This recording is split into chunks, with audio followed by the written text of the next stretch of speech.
Нифига себе. Давай, бери его. Вот это мне нравится, окей.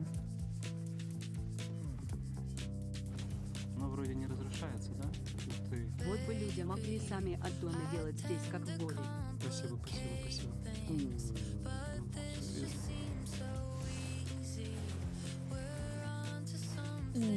Как же это красиво выглядит. PvE-арены наконец релизнулись. Долгое время люди их ждали, и вокруг них возник такой непонятный хайп, что по факту релиза люди даже были слегка разочарованы увиденным. Я сам для себя тоже завысил ожидания и ждал чего-то сверхъестественного, но по сути они сильно улучшили комфорт для игроков и добавили больше фана в сражении с боссами. Это не был релиз чего-то уникального, что было бы переломным моментом для игры. Теперь файты с боссами выглядят так, как должны были бы выглядеть с начала их представления пользователям. Сложных интенсивных механик пока что очень не хватает, но уже появилось что-то интересное. Что изменилось, как было раньше и теперь? Раньше эти боссы все были в open world, и их можно было фармить, не заходя в инст. Люди друг другу мешали, катались по миру в поисках боссов и ждали вечно их спаун. Это утомляло. Теперь же игроку не нужно ждать спаун, не нужно думать, что его закемпят у босса, что кто-то помешает. Он спокойно зашел в инст и получает фан в данный момент. 0 ожидания. Единственное, что приходится делать, это ездить апгрейдить ключи для боссов, ролить аффиксы на них и кататься к определенным входам, к которым подходят ключи. Но если вы играете в пати, то эта проблема решается следующим образом. Каждый игрок становится на разные входы в инст, а один остается в городе. И через сам инст передаются ключи. Удобно и просто. Ездить, конечно, к этим боссам пока что некомфортно, особенно если это касается степей. Поэтому очень ждем fast travel, поезда какие-то или такси в определенные точки, чтобы быть чуть ближе ко входу в данж. Было бы довольно вайбово ехать на поезде в какой-то локу и при этом наблюдать за open world и иметь возможность сойти с поезда в любой момент. Ладно, теперь по порядку. Что в обнове было, что изменилось у боссов и как это выглядит. Вместо open world боссов теперь стоят порталы, которые отправляют игрока в инст. Чтобы войти, обязательно нужно приехать к механизму тому, кто заводит ран. Войти можно как соло, так и в группе. При первом входе уровень будет нулевой, хп небольшое, как и урон. Соответственно, и дроп будет не очень. Т2 импланты и пушки. При успешном завершении получаете сундук с монетами и разными расходниками, плюс шансовый каталист. И также получаете ключ первого уровня на рандомного босса в мире. Та же система, что и с островом. Нужно апать ключи, красить их и ролить. Рарность дропа зависит от цвета ключа. Если ключ зеленый, грейд дропа также будет зеленым. Собираются ресурсы с босса на уровнях начиная с 9. Каждая из обилок боссов отображается в таблицах сверху, сколько секунд до использования и их кулдауны. Появилось довольно много новых механик, многие из них призывающие мобов, что слегка приелось уже, ибо каждый босс уже что-то допризывает.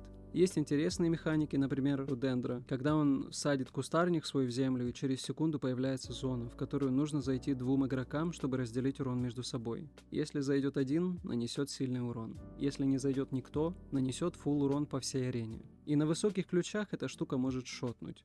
Вот таких механик очень не хватает. Когда игрокам нужно координироваться, вовремя смещаться и при этом не забывать наносить урон. Или иногда и вовсе переставать атаковать, ибо это спровоцирует другую механику. Вот такого бы побольше. Сложных и интересных ивентов на боссах.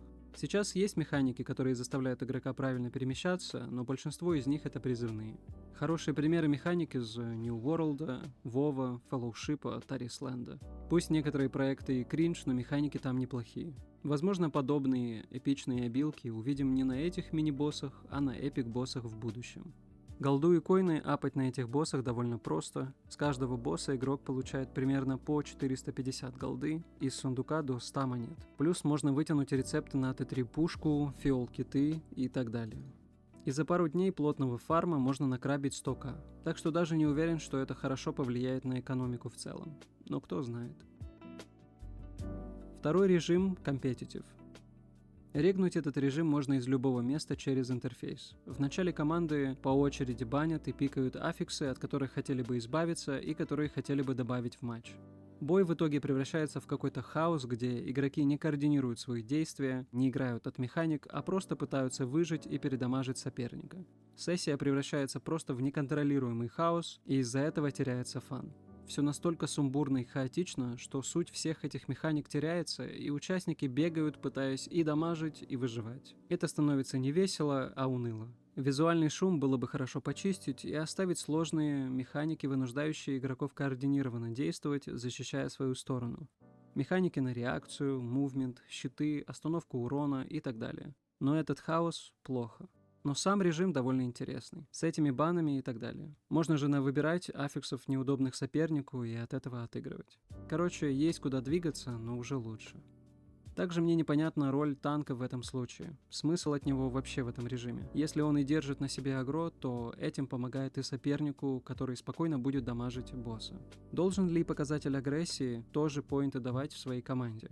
В соло-режиме танк приятно выручает свою команду довольно часто. Без него на высоких ключах очень тяжко. PvE-арены на соло-команду выглядят примерно так же на высоких ключах. Часто это превращается в хаос, но там это хотя бы выглядит более развлекательно. Терпимо, но механик недостаточно интересных. В день релиза у меня было двоякое ощущение от обновы. Вроде и рад новым механикам, а с другой стороны как будто не так все эпично, как могло бы быть. Но, как я и сказал ранее, эта обнова не геймченджер, а скорее хорошее улучшение quality of life. И что меня еще порадовало, было очень мало багов.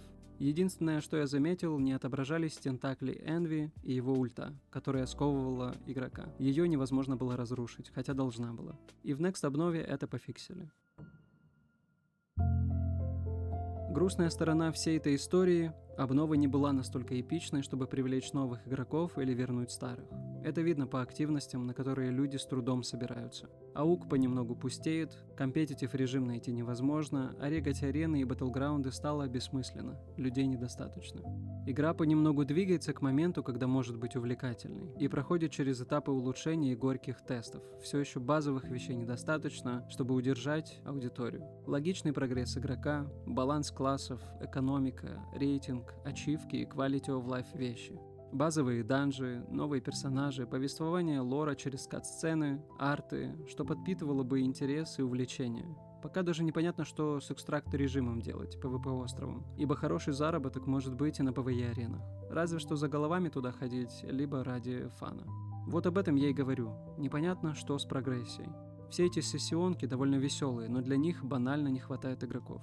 В целом босс-файты мне нравятся, на высоких ключах и с некоторыми аффиксами это весело, мне как танку. Особенно весело смотреть за хиллером, который разрывается между тиммейтами и бегает, потеет. И я вам скажу даже больше, ему это нравится, а это значит, что мы двигаемся в правильном направлении. Чем тяжелее механики, тем они интереснее, но нужно понимать границу этого интереса. Призвать 20 мобов – плохо. Аффиксы на появляющийся дот урон от смерти моба – скучно. Вовремя прыгнуть, спрятаться за каким-то укрытием от ваншота билки или танком, прекратить урон в определенный момент, зайти в нужную зону определенным людям – это хорошо.